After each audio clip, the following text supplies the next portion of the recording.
চলতে ফিরতে দুইটি শব্দের জিকির করুন, সম্পদের অভাব হবে না। আল্লাহ পাক রব্বুল আলামিন আপনাকে সম্পদ দান করবেন, এটা আল্লাহ পাক রব্বুল আলামিন পবিত্র কোরআনুল কারীমের ভিতরে নিজেই বলে দিয়েছেন। সুতরাং আমরা অনেকেই অভাবের ভিতরে আছি, অনেকেই কষ্টের ভিতরে আছি, অনেকেই দুঃখ কষ্টের ভিতরে জর্জরিত, অনেকে ঋণের বোঝা নিয়ে দুশ্চিন্তার ভিতরে আছেন, টেনশনের ভিতরে আছেন। যত ধরনের টেনশন আছে, যারা ফ্রাস্ট্রেটেড পিপল, তাদের জন্য এই দুইটি আমলের কথা বলবো।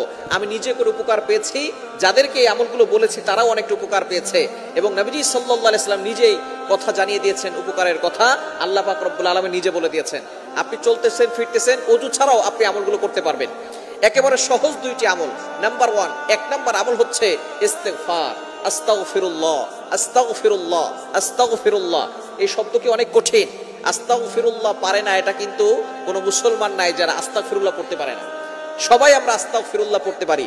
এর উপকার কি কি আল্লাহ পাক রব্বুল আলামিন নিজে বলছেন। কোরআন খুলেন 29 নম্বর পারার 11 নম্বর পৃষ্ঠার 8, 9, 10, 11 নম্বর লাইন, সূরা নূহের 10, 11, 12 নম্বর লাইনগুলোতে আল্লাহ পাক রব্বুল আলামিন বলে দিয়েছেন, ফাকুলতু আস্তাগফিরু রাব্বাকুম ইন্নাহু কানা গফফারা। তোমরা ইস্তেগফার পড়ো, আল্লাহ পাক রব্বুল আলামিন তোমাদের গুনাহ খাতাগুলো ক্ষমা করে দিবেন। গফিরা লাহুম মা তাকাদ্দামা মিন জামবি, all previous sins will be forgive.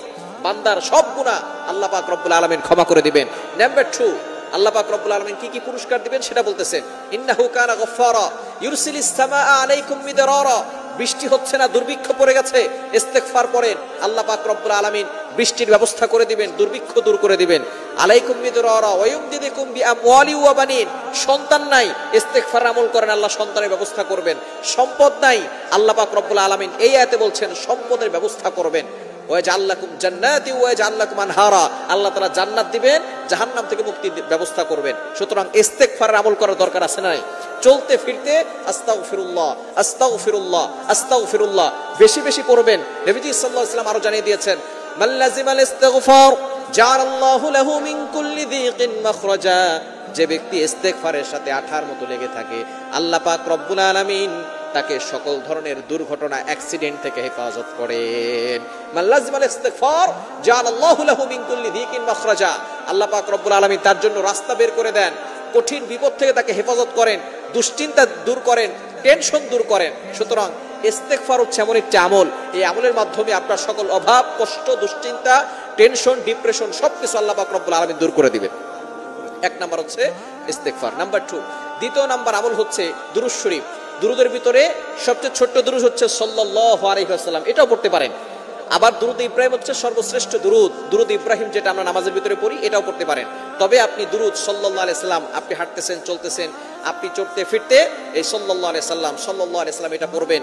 আল্লাহ পাক রব্বুল আলামিন নিজে কোরআনুল কারীমের ভিতরে বলে দিয়েছেন। কোরআন খুলেন 22 নম্বর পারার 5 নম্বর পৃষ্ঠার 4, 5 নম্বর লাইন, সূরা আহজাবের 56 নম্বর আয়াতে রব্বুল আলামিন বলেন, ইন্নাল্লাহা ওয়া মালাইকাতাহু ইউসাল্লুনা আলান নবী ইয়া আইয়ুহাল্লাযীনা আমানু সাল্লু আলাইহি ওয়া সাল্লিমু তাসলিমা।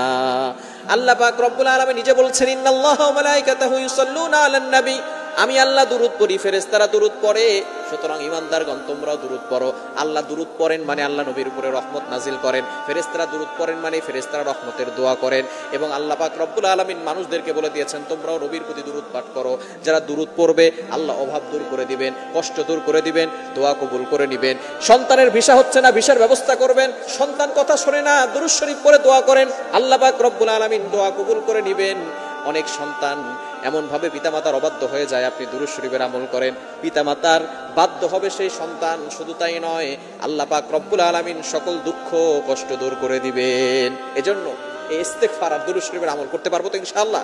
চলতে ফিরতে সব সময় দুইটা আমল করেন, সম্পদের অভাব হবে না, আল্লাহ পাক রব্বুল আলামিন অভাব দূর করবেন, বিপদ দূর করবেন, আল্লাহ পাক রব্বুল আলামিন সম্পদশালী বানিয়ে দিবেন।